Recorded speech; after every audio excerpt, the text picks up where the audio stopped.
Philadelphia Imani Nzika. Na wasalimu tena kwa asubuhi kama hii.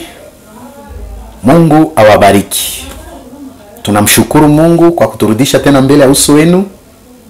Ni Pastor Sergio Dismasi. Tunatamani kuzungumza kwa ajili ya neno la Mungu.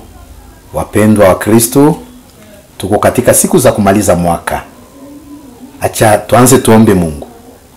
Tunakushukuru Bwana wa majeshi kwa kutupa tena kibali kama hiki, kwa kutulinda na kutukinga kwako. Tunaomba wewe tusaidie kwa neno lako, ulibariki, ulitakaswe, Roho Mtakatifu awe kati yetu. Na wote watatukusikiliza, wabariki Mungu, neno ili lipate kujenga afya na kutupa madiriko kwa kujitayarisha kwa safari ya kwenda mbingu.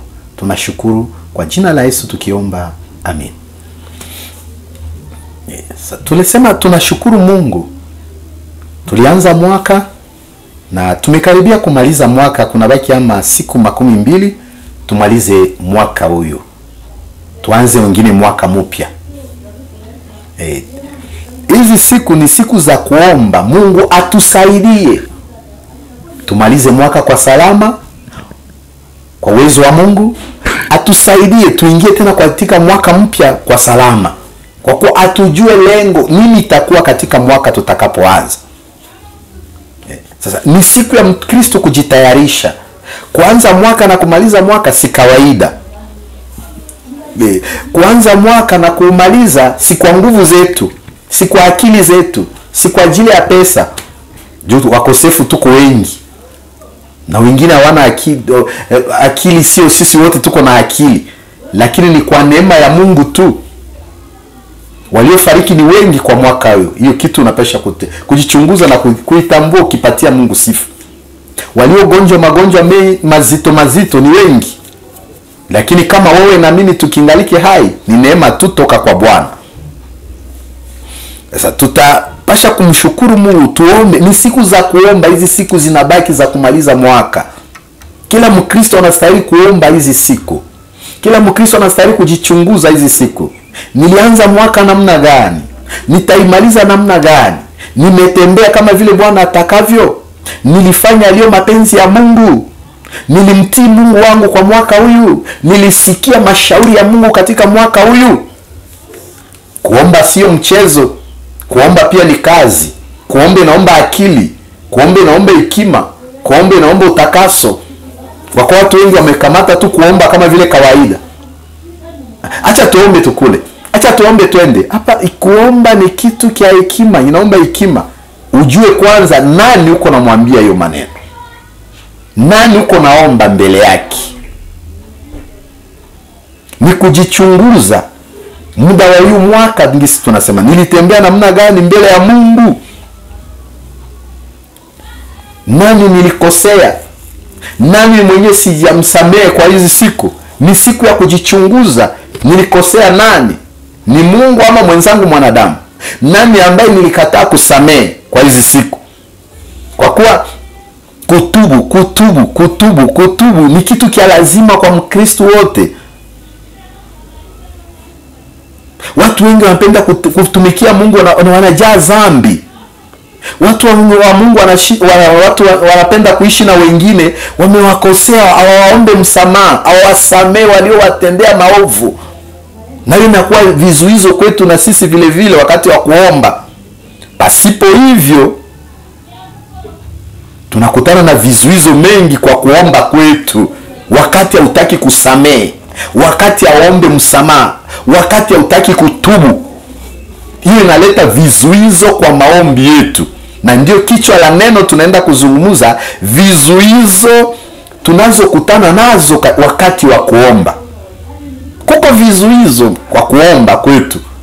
Kila mtu yote akikamata hatua ya kuomba ana msingi wa kusema kama acha niombe Mungu, Mungu atanibariki. Acha niombe Mungu, Mungu akisikia maombi yangu atanijibu. Yes, lakini kuna lengo, kitu chanjo ya sisi maombi yetu kufika kwa Mungu. Inaomba tutubu dhambi. Inaomba tusamee waliotukosea. Inaomba pia vile vile tuombe hao tuliokosea pia vile vile msamaha. Na hiyo itatuma maombi yetu yafika mbele ya Bwana. Pasipo hivyo inaleta vizuizo kwa maombi yetu. Sasa tutaenda uzungumuza vitu wakati mtu anakamata muda wa kuomba. Unaona watu wanaomba tu kwa fujo, lakini si vema. Ni vitu ya kuomba kwa utaratibu. Sasa tutaenda kuzungumza juu ya vizuizo tunakutana nayo wakati wa kuomba kwetu Mungu. Tunaomba Mungu Baba aliyeumba mbingu na dunia atuombe wazazi wetu wa kimwili, ndio unaweza kumuomba gisi utakavyo. Atuombe marafiki zetu, atuombe kama vile tuseme wakuu wetu. Tunaomba Mungu aliyeumba mbingu na dunia, Mungu asiyechezewa na mwanadamu. Sasa kizuizo kia kwanza tutazungumza hapo, inasema nini? Kukosa imani wakati wa maombi. Wakati umekosa imani na uko katika maombi, yaweza kuwa kizuizo katika maombi yako. Sasa inatuomba tuwe na imani wakati wa kuomba, lakini wakati tumekosa imani kwa kuomba, iko kizuizo kwa maombi yako. Acha tutasoma Yakobo aya yake ya kwanza mstari wa 3 wa 6 kufika kwa mstari wa 8. Yakobo aya yake ya kwanza mstari wa 6 kufika kwa mstari wa 8. Acha tuombe. Tusome. Ila naombe kwa imani. Ila aombe kwa imani, pasipo shaka yoyote. Maana mwenye shaka ni kama wimbi la bahari, lilichochukuliwa na upepo na kupeperushwa huko na huko. Mstari wake wa 7, maana mtu kama yule asizani ya kuwa atapokea kitu kwa Bwana. Mtu wa nia mbili usitasita katika njia zake zote. Hiyo inaweza kuwa kizuizo kia kwanza wakati wako wa kuomba. Mtu mwenye anaomba kila wakati unakamata muda wa kuomba, ujitayarishe kwa kuwa na imani ndani ya moyo wako. Pasipo shaka lolote, usiwe na shaka lolote. Najua kama Mungu awezapo vyote, Mungu ana nguvu, Mungu ameponya, Mungu amepana baraka, Mungu amebadilisha maisha mtu, ametoa uvumbini na kutia katika hali ya juu. Usiwe na shaka lolote wakati wote wa kuomba, ya kubidi uwe na imani. Pasipo shaka yoyote. Maana mwenye shaka ni kama wimbi la baharini. Mwenye shaka iko hivyo, anayumba, ni kama wimbi wa baharini. Mtu mwenye kuwa na shaka, mtu mwenye kutokuwa na imani wakati wake wa kuomba, ameyumba hivyo kama wimbi wa baharini, lililochukuliwa na upepo. Upepo uko napiga hivyo, wimbi wa baharini. Ndio natuonesha, Yakobo ametuandikia kwa wakati umeomba una imani, wewe uko kama wimbi wa baharini unaochukuliwa na upepo na kupeperushwa huko na huko. Sasa wakati hauna imani hivyo, uko hivyo katika maombi yako, wimbi wa baharini umeichukuliwa na upepo unakupeperusha huko na huko. Na hiyo inaweza kutuma unatoka katika maombi na unaenda kutafuta nguvu zingine zisizo kwa za maombi. Ulikuwa unaita Mungu, lakini unaenda kutafuta miungu kwa ajili ya kutokuwa na imani ya kujua kama Mungu wangu ameweza, Mungu wangu ana yote. Sasa inatubidi kuwa na imani. Wakati hatuna imani, inaweza kuwa kizuizo katika muda wetu wa kuomba. Mstari wake wa 7, maana mtu kama yule asizani ya kuwa atapokea kitu kwa Bwana. Huyo mtu ambaye anaomba ana imani, ye asizani kama atapokea kitu toka kwa Bwana. Kwa kuwa tumepata baraka kupitia imani. Mungu amejibu maombi yetu kupitia imani. Wakati tumekwisha kupita katika njia ya utakaso, wakati tumekwisha kusamehe wengine, wakati tunajisikia kuomba wengine msamaha, tukiomba kwa imani, Mungu ametubariki. Lakini wakati tumeomba tumesitasita, tumekuwa kama vile huyo upepo, na mtu huyo asitumainie kama ameweza kupokea kibali toka kwa Bwana, ama kupokea baraka toka kwa Bwana, ama kupokea kitu toka kwa Mungu. Mungu afurahishe na mwenye dhambi. Mungu afurahishwe na mwenye kuomba bila imani. Sasa tuko katika siku za kumaliza mwaka, nimesema hivyo. Kila Mkristo wote amejitayarisha kwa maombi, kanisa imejitayarisha kwa maombi, watu wa Mungu wamejitayarisha kwa maombi. Inabidi tujichunguze namna gani tulitembea katika mwaka huyu, namna gani Mungu ametuona katika mwaka huyu. Mimi mtumishi wa Mungu, eske mwaka huu nilifanya kazi ya Mungu kama vile nastahili? Mimi muimbaji, nilitembea kama vile Mungu atakavyo? Mimi mhubiri wa injili njema, nilihubiri neno katika mapenzi ya Mungu? Kwa kuwa siku hizi watu wamekuwa wameacha jina la Kristo na kujipiga kifua kama mimi nimeponya, mimi ninabariki. Hapana, sio sisi. Anayeponya magonjwa ni Mungu, anayebariki ni Mungu. Wewe uko kama vile chombo tu. Nyumanvu kwa maombi, ni sababu kwa maombi yako kwa hizi siku za kumaliza mwaka, ujichunguze kusiwe kuwa vizuizo katika maombi yako. Uombe kwa imani, uombe umetumainia Mungu kama Mungu anaweza. Mungu ni simba wa kabila wa Yuda, Mungu anaye vyote. Yesu Kristo aliyetufia kwa msalabani alituahidia kama tukiomba kwa tutapewa, na kwa jina lolote tutaombapo Baba kwa jina lake, tuwe na imani ya kwamba tutapokea. Mstari wa 8 hapo natuambia hivi katika kitabu cha Yakobo: mtu wa nia mbili usitasita katika njia zake zote. Mtu wa nia mbili ana sita katika njia zake zote. Kwa hautakuwa mguu moja kwa Mungu, mguu moja kwa waganga wa asili, ama mguu moja kwa Mungu na mguu mwingine umetumainia wanadamu. Ndio hapa Yakobo anatuambia kama mtu wa nia mbili usitasita katika njia zake zote. Na wakati tumeomba, haistahili tuwe na njia mbili, tuwe katika njia moja tu, ni Yesu Kristo ametuongoza. Ni mimi njia ya kweli na uzima na wa milele. Na alituambia maneno yake ati ombeni mtapewa, tafuteni mtapata, pigeni hodi mtafunguliwa.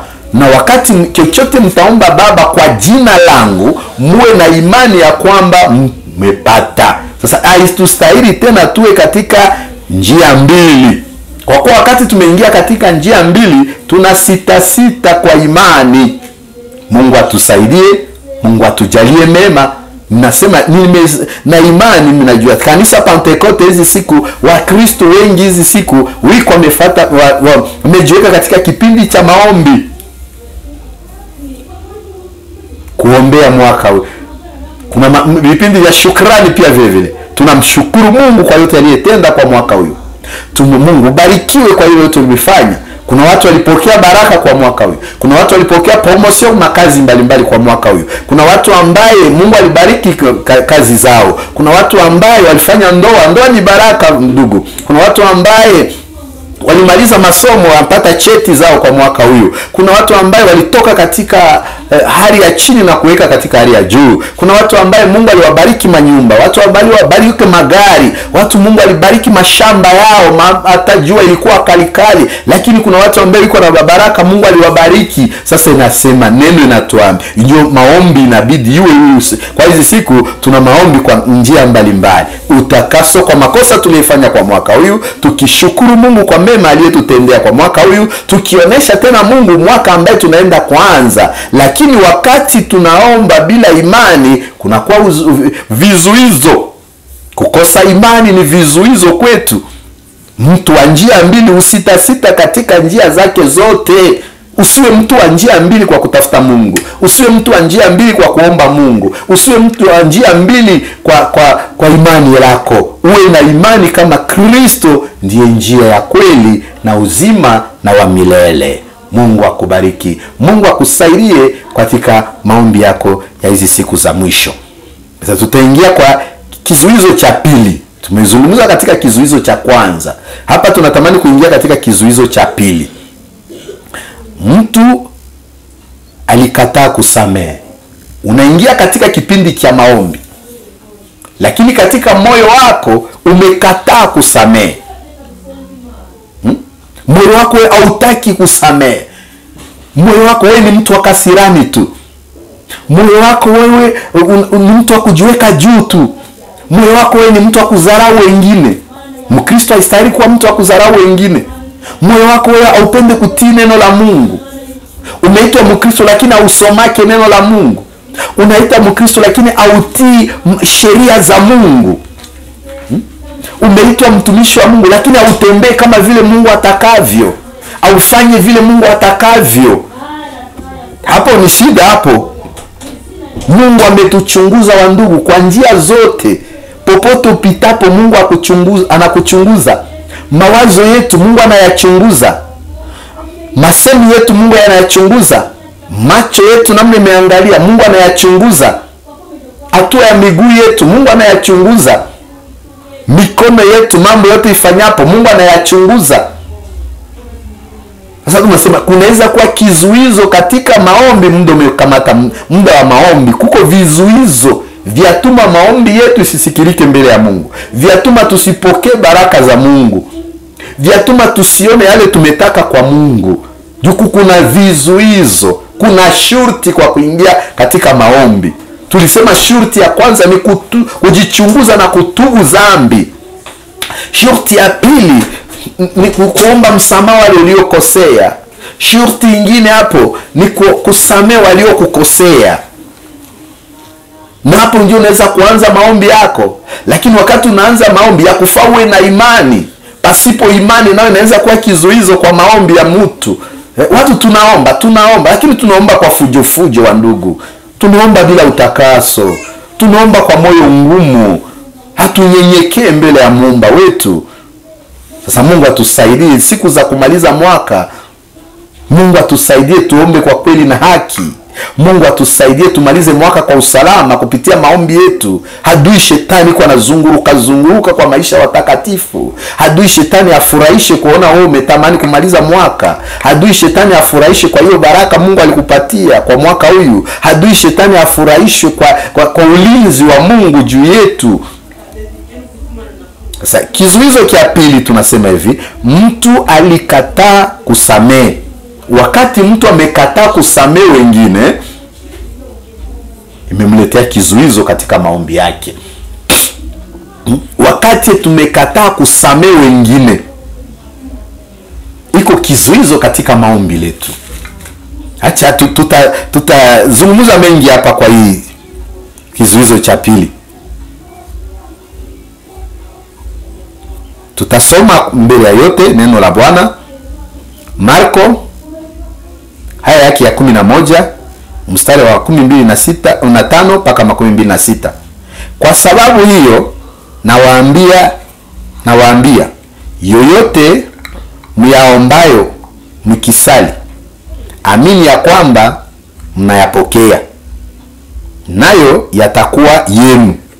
Lakini kama ninyi hamsamehe, wala Baba yenu aliye mbinguni hata wasamehe nyinyi makosa yenu. Bwana sifiwe. Ni kizuizo kia pili njia ya maombi kwetu. Mtumishi wa Mungu Marko ametuandikia hiyo habari. Kwa sababu hiyo nawaambia, sababu ya kutokusamehe, nawaambia yoyote myaombayo mkisali, amini ya kwamba mmepokea, nayo yatakuwa yenu. Kuamini tena neno naturudilia. Wakati tumechukua muda ya kuomba,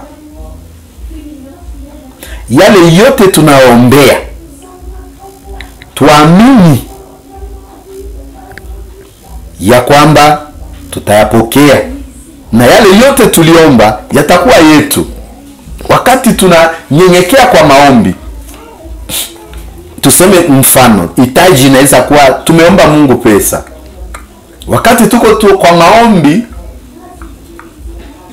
tukiomba Mungu pesa, tuwe na imani ya kuwa Mungu atatupatia, na wakati kwa kutupatia itakuwa yetu sisi. Hiyo ni shorti ya mtu mwenye kuomba. Inabidi awe na imani, kuamini kama Mungu wangu ana vyote, Mungu wangu anaweza. Maombi ni vizuri kwa ndugu. Maombi ni silaha ya Mkristo. Maombi tumepigana vita vyetu asio kwa kufunga mangumi, sio kwa kukamata silaha fulani, lakini silaha kuu ya watakatifu ni maombi. Tukiangalia tangu muda wa Abrahamu mpaka leo, watakatifu wamepiganisha vita zao zote kupitia maombi. Lakini naanza kwanza utakaso. Nabidi kuwa na imani kujua ule ambaye tumeomba. Wakati Mungu ametukubali, kwa imani yetu tutapokea yale yatoka kwa Bwana. Lakini zuizo ya pili tunasema wakati tumekataa kusamehe, na sisi itakuwa vizuizo kwetu mahitaji yetu kupokea jibu toka kwa Bwana. Mstari unafuatao unasema wa 12:6. Lakini kama ninyi hamsamehe, wala Baba yenu aliye mbinguni hata wasamehe nanyi makosa yenu. Hapa ndio kuna kuwaka shida hapo. Mtu anaweza kuwa mzazi wa nyumbani, mtu anaweza kuwa yeye ndiye mkuu katika jamaa, mtu anaweza kuwa yeye ndio kiongozi amesimamia wengine.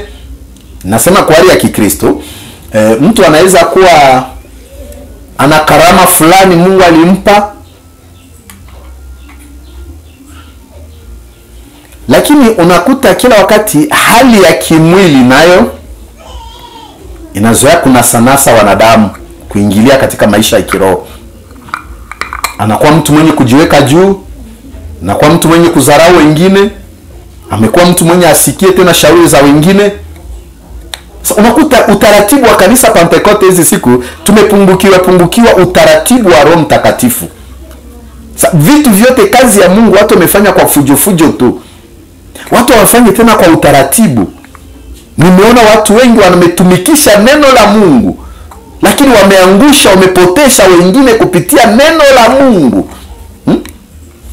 Mashauri ya watu wengine, wamepoteza wengine kutokuwapa mashauri mazuri.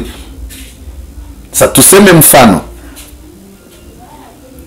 mtu alioa mwanamke, wamefikia kulengo ya kuzaa watoto 3-4. Sasa kunaweza kuwa shida fulani kutokuelewana nyumbani, na baba ama mama anaweza kuinukia mwenzake apende kusikia shauri ya mwenzake. Sasa huyu mama anaweza, tufate ni mama ndio anaweza wanakutana na shida nyingi katika familia. Mama anabeba shauri kwa kutafuta neno, kwa kupitia neno la Mungu, ametafuta mtumishi wa Mungu kwa kumshauria.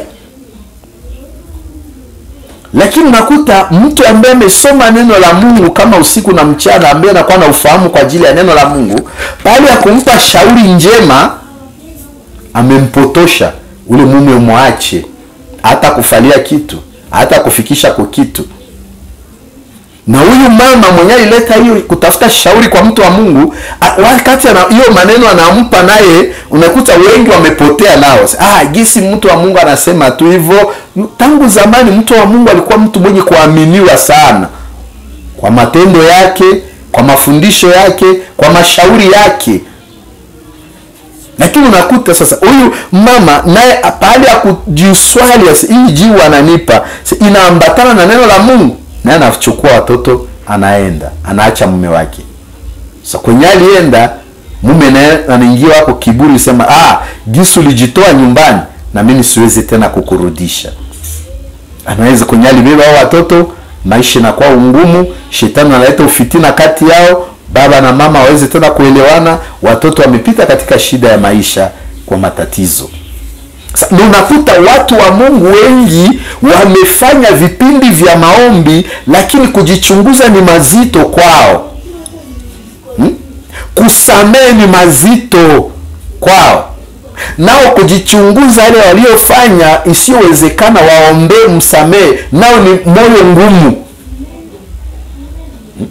Sasa hii inaleta vizuizo, na ndio nakuta miujiza ya Mungu haifanyike tena kwa watumishi wa Mungu. Kuombea magonjwa iponye, ukemea pepo vimekataa. Juu ya nini? Na sisi ndani ya mioyo yetu atutembee tena maisha ya utakaso. Lakini kama ninyi hamsamehe, wala Baba yenu aliye mbinguni hata wasamehe. Kwa muda yoyote, mtu wa Mungu nisikie, muombaji unisikie, Mkristo nisikie, aaminie Yesu Kristo kuwa Bwana na Mwokozi mtusikie. Mtu yoyote amekataa kusamehe wengine, naye Mungu wa mbinguni aweze kumsamehe. So, tusifukuzie tu kwenda kuchafua chumba cha maombi kwa bure. Kwanza ujichunguze. Nimesema tunametamani kuingia kwa mwaka mpya. Jichunguze namna ulitembea na Mungu kwa hiyo mwaka. Nani anaweza kuwa iko amenihukumu? Nani ambaye nilikosea? Nani ambaye nilikataa kusamehe? Kwa wakati ambaye tumekataa kusamehe, na sisi Baba wa mbinguni aweze kutusamehe. Ni neno fupi hivi kuomba msamaha. Ni neno fupi kusema tu nimekusamehe. Na kwa wakati mtu anaweza kusamehe hata ule ambaye aliyekukosea aje kuomba msamaha. Mungu, nimemsamehe fulani, alinitendea mambo iliuzikisha moyo wangu. Mimi nimemsamehe, na unasahau. Lakini kuna wakati mwingine mtu amesema amesamehe, lakini mambo yale ingali tu moyoni mwake. Ufitina ametia moyoni, kasirani ametia moyoni. Lakini neno la Mungu linatuomba kusamehe. Hizi siku za mwisho ni siku za kujichunguza. Namna tulitembea na Mungu wa ndugu. Namna tulitumika kazi ya Mungu. Nimeona kazi ya Mungu imekuwa haina tena utaratibu. Wakati Mungu amekuchagua kuwa kiongozi ya kundi fulani, wakati Mungu amekupa karama fulani, sikusema wewe uko mzuri kushindia wengine. Kuwa kiongozi ni kitu ya muda mdogo tu. Mungu anaweza kusavia, mtu anaweza kukamatisha kitu asa, unichungie hiki kitu kyangu, mimi nitakuja kuchukua.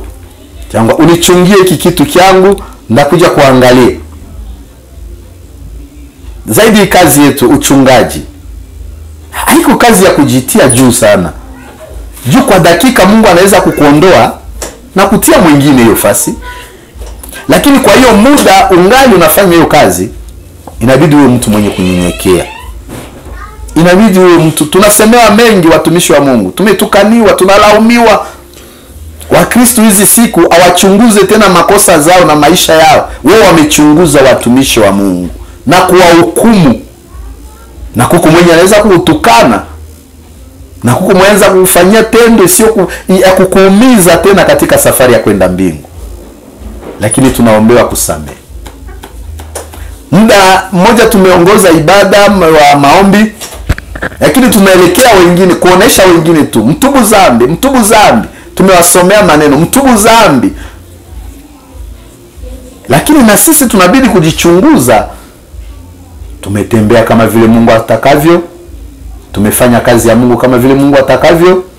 Wakati unatiwa kuwa mtu wa kusimamia waimbaji, inakuomba uwe kielelezo. Usiwe mtu wa kukasirika. Inabidi kuwe mtu wa msamaha. Ule kiongozi anakutana na mambo mengi, na mwenye kushinda akili, na mwenye mtu mwenye ambaye aokoke kukushindia, mwenye aogope Mungu kama wewe, atakuhukumu tu kwa kuwa amesikia kama kosa fulani yameonekana kwa kiongozi. Sasa huo muda wa maombi inakubidi nawe uwe na moyo wa kusamehe wale wote. Wakati atuwasamehe na sisi Mungu aweze kutusamehe. Ndio neno la Mungu linatuambia hapa.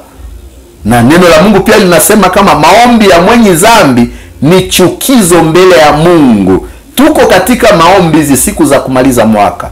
Kuna watu wiko katika maombi ya siku nyingi kanisani. Lakini kwa kufanya hiyo yote usifanye kazi ya bure. Chunguza moyo wako. Nani ambaye ulikataa kusamehe? Nani ambaye ulitendea maovu au upende kumuomba msamaha? Nani ambaye kutendea mabaya na wewe umekataa kumpa msamaha? Hiyo vyote inabidi tufanye nini? Tujichunguze. Ndio hapa tunasoma hiyo neno la Mungu. Wala Baba yenu aliye mbinguni hata wasamehe nanyi makosa yenu. Wakati sisi tunakataa kusamehe waliotukosea, Baba wa mbinguni na sisi aweze kutusamehe makosa yetu. ni mambo ambayo watu wamekamata kama nyimbo tu hivyo, lakini ni mambo mazito. Kwa kupokea baraka toka kwa Mungu inabidi tusamehe. Kupokea baraka toka kwa Mungu inabidi maombi yetu itakaswe, yasiwe kuwa maombi ya wenye dhambi. Kwa kuwa maombi ya wenye dhambi ni chukizo katika mbele ya Mungu. Yesu alifanya vyema kutufundisha kuomba, na yeye mwenyewe akasema ombeni mtapewa. Sasa tuko katika siku za kuomba hivyo. Nimesema kuna vipindi vya kuomba Mungu utakaso. Tulifanya makosa mengi mbele ya Mungu, hatukutumika kazi yake kama vile na stahili. Watu wengi wako wanajionyesha kama ni mimi. Lakini hapana, Yesu ndiye njia ya kweli na haki ya uzima na milele. Sisi tuko kama vyombo tu. Wakati umeimba, watu wakifurahishwa na mahubiri ya nyimbo, usijipige kifua kama ni wewe. Nyenyekea, kwa kuwa wanaonyenyekea Mungu atawainua, lakini wajiinuapo Mungu atawashusha. Siku zimekuwa ngumu, naomba tuombe zingine nguvu za Mungu kwa kutusaidia, kwa kuwa tujue mwaka huu tunaenda kuingia ndani. Shetani ana mpango gani kwa ajili ya maisha yako? Shetani ana mpango gani kwa ajili ya familia yako? Shetani ana mpango gani kwa ajili ya kazi ya Mungu? Shetani ana mpango gani kwa ajili ya kanisa la Bwana? Tumekuwa katika siku za mwisho, siku za kuyumba, siku ambazo zinaituma Wakristo wameyumba, siku ambayo imani imepepea, siku ambayo watu wamekuwa katika njia mbili. Na neno la Mungu tunasoma hapa, mtu mwenye njia mbili usitasita katika njia zake zote. Leo nakuwa unasikia mtu amebaki kanisani, lakini kuna dawa za waganga wa asili. Leo wajumbe wa shetani wamejaa kanisani. Mlikuja kuokoka ama mlikuja kufanya tena machafuko? Nyumba ya Mungu ilikuwa nyumba ya utaratibu. Watu wa zamani walikuwa na moyo kuogopa Mungu, kuheshimu Mungu, kusikia mashauri ya Mungu, kuheshimu shurti na sheria, amri za Mungu. Lakini siku za leo, wa ndugu, dhambi, watu waogope tena dhambi. Leo huyu mchungaji amekataa dhambi, huyu naye anaikubali. Huyu amekemea dhambi, mwingine mtu wa Mungu naye anaishirikisha watu. Hapana hivyo. Biblia ni kitabu kitakatifu. Mafundisho yetu yote yametoka katika Biblia. Tunabidi kushika amri 10 za Mungu, na hapo tutaomba Mungu na tutafanikiwa. Na usiwe mzaifu, unabidi uingie katika nguvu za maombi. Tafuta Mungu katika maombi. Tembea na Mungu kupitia maombi. Zaidi watu ambao wanakuwa na mwaliko wa Mungu, inakubidi kuishi maisha matakatifu. Inakubidi kuwa mtu wa maombi. Kuongoza kanisa ni kuwa mtu wa maombi. Kuwa mwimbaji, inabidi uwe mtu wa maombi.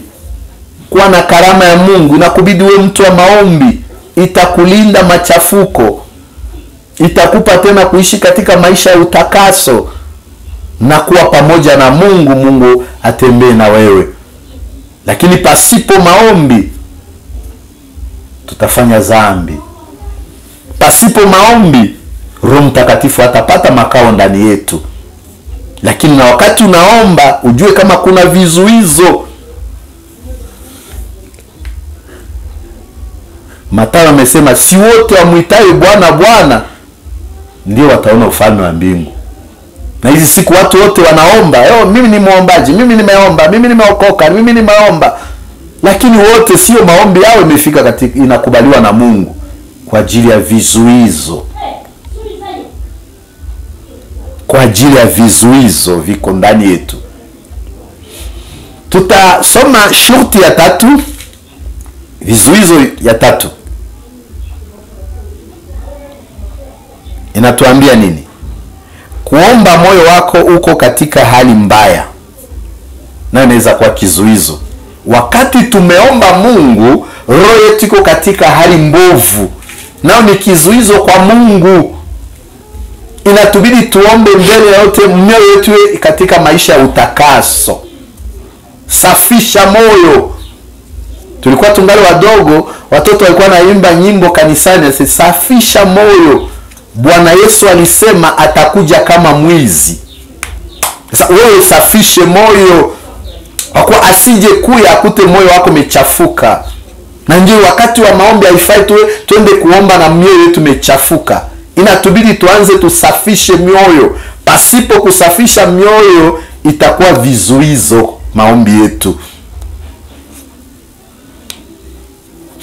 Sio kwa saa ya maombi tu, siku na kila saa inatubidi tusafishe mioyo, kwa kuwa tujue siku mfalme wetu atarudi.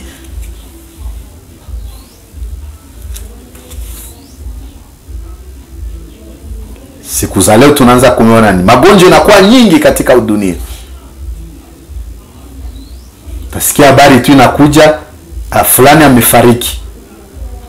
Namna gani? Sijana tulikuwa pamoja naye. Sijana nilimuona iko mzima. Amefariki namna gani? Kunakuwa kifo cha ghafla kwa watu. Sasa wakati we Mkristo au safishe moyo, shetani anaweza kukustua na hicho kifo cha ghafla. Sasa wakati anakuta moyo wako uko katika hali mbovu, hali mbaya, hali yenye haipendeze Mungu, hali ambayo yenye haistahili mtu wa Mungu kuwa katika moyo mbovu, itakuwa kizuizo kwa maombi yetu. Bwana Yesu atusaidie. Mungu atuwezeshe. Kwa hizi miezi napita tumesikia katika habari nchi fulani mvua imenyesha, imebomoa manyumba na kumefariki watu hivyo na hivyo. Sasa kama unilala moyo wako utengeneze mbele ya Mungu, hiyo shida kakustua, utakuwa wanani? Tujitayarishe, tuogope zambi, tuachane na zambi. Kuko vizuizo. Mimi naenda waniombee. Kuna watu wanasema hivyo. Lakini mjue kama maombi yote sio inakubali na Mungu. Juu kuko vizuizo. Mimi naweza kukuombea lakini moyo wangu iko chafu mbele ya Mungu. Na wewe unaweza kuja kutafuta maombi, unajikuta uko mwenye moyo ngumu, hautaki kusamehe. Sasa tunainuka tuombe, uniombe mchungaji. Mungu saidie, Mungu tawala. Mungu hatuwezi kumshurutisha. Utakaso wetu, mioyo yetu kunyenyekea, na ndio Mungu ametupatia rehema na anaweza kutuponya magonjwa. Kama mtu amepata neema ya kuwa na karama fulani, sasa usijione kama ni wewe ambaye umetenda miujiza. Ni Roho wa Mungu amefanya kazi ndani yako. Inakubidi kuishi katika maisha ya utakaso. Moyo wako kila wakati moyo wa kupendeza Mungu. Hizi siku za mwisho, zambi zinaenda fanyika kwa ulimwengu nzima kwa hali tena ya hali ya juu kushindia jinsi waliyofanya kwa miezi mingine. Hapo tunasema kuna baki siku 20 tumalize mwaka, lakini maovu imeenda tendeka katika dunia hii. Sasa mtu wa Mungu jilinde, umalize mwaka kwa salama. Unaweza jilinda miezi yote iliyopita, muda kidogo imebaki hapa, siku chache imebaki, isikuje kukutenganisha na Mungu wako. Mungu atusaidie. Uwe macho, safisha moyo. Bwana Yesu alisema atakuja kama mwizi. Tusafishe moyo, tuwe tayari. Mwaka tutaingia ndani, atujue kama Yesu anaweza rudi kwa hiyo mwaka. Atujue hali ya hiyo mwaka utakuwa namna gani. Juu mambo inakwenda kuja tumestua watu, lakini kama imetukuta tu kwenye utakaso, Mungu atakuwa upande wetu.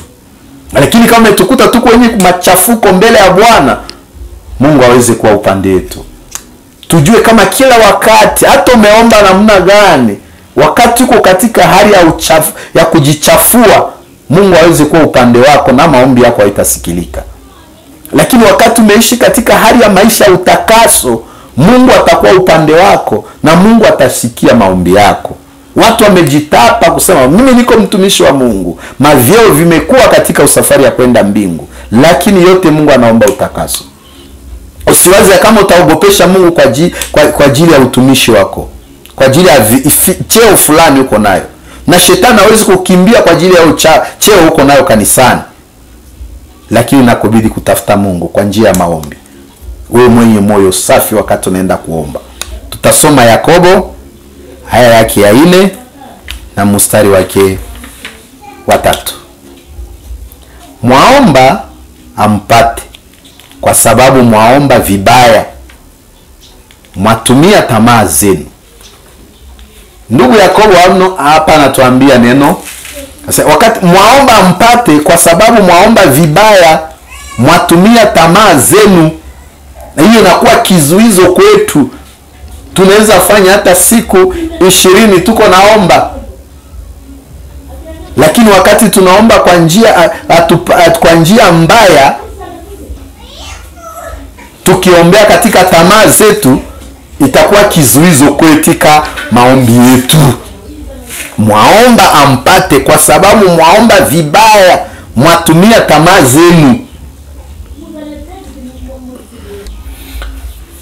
Tunasoma hapa kizuizo cha 3, tunakisema kama kuomba moyo wako uko katika hali mbaya. Tunasoma neno katika kitabu cha Yakobo haya ya 4 mstari wake wa 3. Mwaomba ampate, kwa sababu mwaomba vibaya, mwatumia tamaa zenu.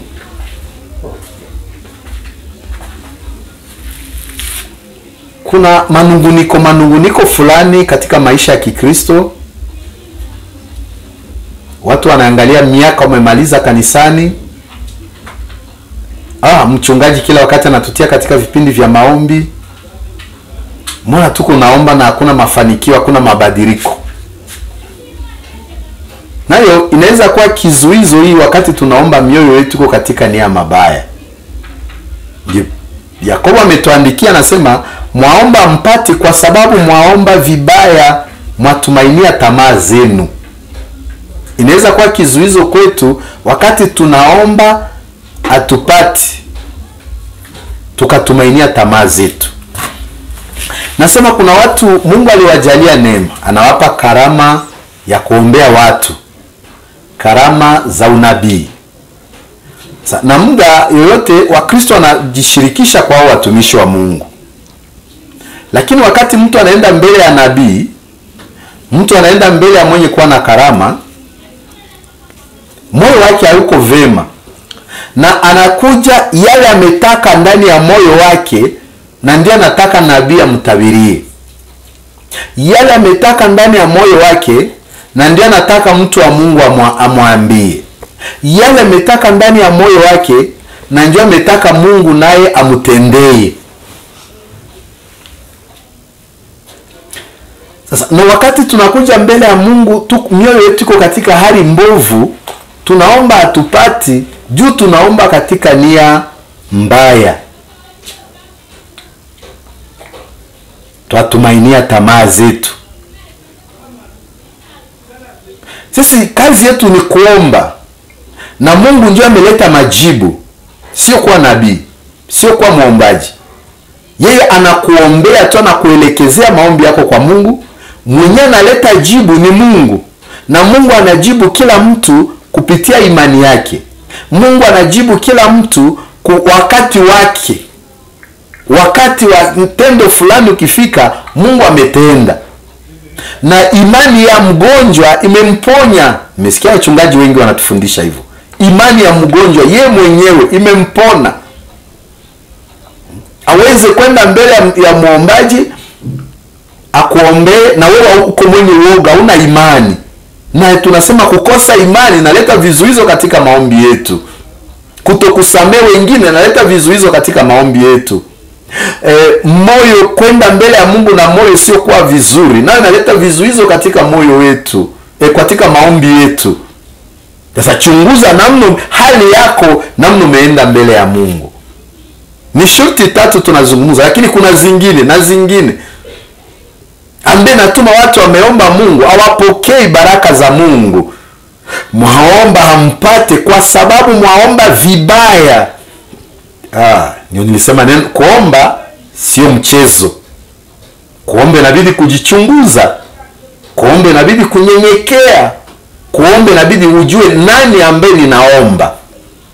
Ni mwenzangu, ni mtoto wangu, wala ndiye muumba wa mbingu na dunia. Naweza kwenda mbele yake namna gani? Nitafanya kazi ya Mungu, naweza utakaso wangu hizi siku iko namna gani? Sasa ni siku ya kujichunguza kwako na siku ya kujichunguza na mimi. Kwa kuwa tuna mambo mengi tunatuomba Mungu kwa hizi siku, Mungu atupatie. Tuko tunaombea mwaka ambao tutaingia ndani. Pasipo Mungu kutusikia na hakuna mwingine atatusaidia. Sasa ujisikie kuwa na imani wakati tumeomba. Ujisikie maisha utakaso wakati tumeomba. Ujisikie kusamehe wengine wakati tumeomba. Ujisikie kusafisha moyo wako wakati tumeomba. Na sio kusema muda wa kuomba tu. Inabidi kila saa na kila dakika tuwe wenye kujitayarisha. Kwa kuwa tujue siku na saa. Tumeishi siku ambaye tumeona dalili za siku za mwisho. Na hizo dalili natuonekanisha kurudi kwa Kristo. Yesu akirudi atanikuta niko tayari. Yesu akirudi atanikuta niko katika msimamo. Naona dunia inazungurusha watu. Dunia inatoa watu katika msingi ulio bora, lakini ni siku za kuomba tu. Kwa kuwa tumeshindwa adui kupitia maombi. Tutashindwa dunia hii kupitia maombi. Tutashindwa mili yetu kupitia maombi. Tutashinda shetani kupitia maombi. Hivyo vitu vitatu, mwili wako, shetani na hii dunia tunaishi, ndio jaribu ya kwanza kwa maisha ya Mkristo. Sasa wakati hakuna maombi hatuwezi kushindwa hiyo tamaa za mwili. Wakati hatuna maombi hatutashindwa jaribu kwa katika dunia hii. Wakati hatuna maombi hatuwezi kushindwa shetani. Shetani hautamshinda juu ya kujua kusema. Shetani utamshinda kwa ajili ya utakaso na maombi. Kuheshimu amri za Mungu. Kwa kunyenyekea mbele za Mungu. Naye wakati amekaa katika ufalme wa mbingu hata tuangalia na kuturehemu dhambi zetu. Na wakati Mungu anaturehemu dhambi zetu, magonjwa meponya. Maisha yanaleta mabadiliko. Yaliyokuwa vizito Mungu ameviondoa. Sasa tunashukuru Mungu kwa neno lake. Na Mungu awasaidie kwa maombi mmefanya katika hizi siku za kumaliza mwaka. Muyafanye kwa utaratibu wa Mungu. Muyafanye mjue kama kuna vizuizo ambaye naweza tuma maombi yangu isisikilike mbele ya Mungu. Muyafanye kujua kama Mungu anaweza. Muyafanye mjue kama Yesu alisema ombeni mtapewa, tafuteni mtapata, pigeni hodi mtafunguliwa. Sasa Mungu awabariki kwa neno lake na Mungu awasaidie mpate kumaliza mwaka kwa usalama. Tutaomba. Mungu, tunakushukuru Baba wa hekima. Wewe uko mtakatifu na uko mweza vyote. Sisi ni wana wako Bwana. Sisi ni kanisa lako. Utusamee mbele ya yote. Namna tulitembea na wewe mbele yako huyu mwaka wote nzima huyu. Kulikuwa mafujo, matendo isiyopendeza mwamba. Dhambi inaingia kanisani. Dhambi imeingia mahali matakatifu. Walio wako wengi wamepotea. Walio wako wengi wamekata tamaa. Walio wako wengi wamerudi nyuma. Tusamee dhambi Mungu kama vile kanisa. Tusamee dhambi kama vile wachungaji. Tusamee dhambi kama vile waimbaji. Tusamee dhambi kama vile watakatifu. Samee ulimwengu nzima matendo maovu. Samee Bwana, damu yako zunguruke ulimwengu nzima. Wanaokuwa katika shida, wanaokuwa katika matakizo, wasaidie Mungu. Fungua mioyo ya watu wako. Wale wote wayaokoka wape wokovu. Wauaji, wachawi, wafungue kwa jina la Yesu Kristo. Watembea katika giza, wafungue. Magonjwa yaponye kama vile simba wa kabila wa Yuda. Leta amani kwa watu. Leta usalama kwa watu. Leta utaratibu kwa watu. Leta ufungulivu kwa watu. Linda kanisa lako Mungu. Wajumbe wa shetani kanisani tunakemea nguvu zao tukiwaondoa kwa jina la Yesu. Amsha tena maombi kwa watu wako. Fufua maombi kwa kanisa lako. Fufua maombi kwa watumishi wako wenye kuwa katika sida, wenye kuwa katika matakizo. Wasaidie Mungu. Tunaombezi siku ambaye nabaki kumaliza mwaka kwa jina la Yesu. Shetani ashinde, kuzimu ashinde. Wote wenye kuwa katika vipindi vya maombi wasaidie, waweke kwa wasujaa mwamba na usikie maombi yao, kisamee dhambi. Tunashukuru Bwana. Linda kanisa lako, utuwe kwa macho. Wakati utakaporudi utukute tuko tayari. Twaomba hivi kwa machache, kwa mengi utatubariki kwa jina la Yesu Kristo. Amen. Mungu awabariki. Yayo ndio ilikuwa machache ya neno la Mungu alipenda tuzungumze kwa mchana wa leo. Ni Pastor Dismas. Mungu awe pamoja nanyi na Mungu awajalie neema.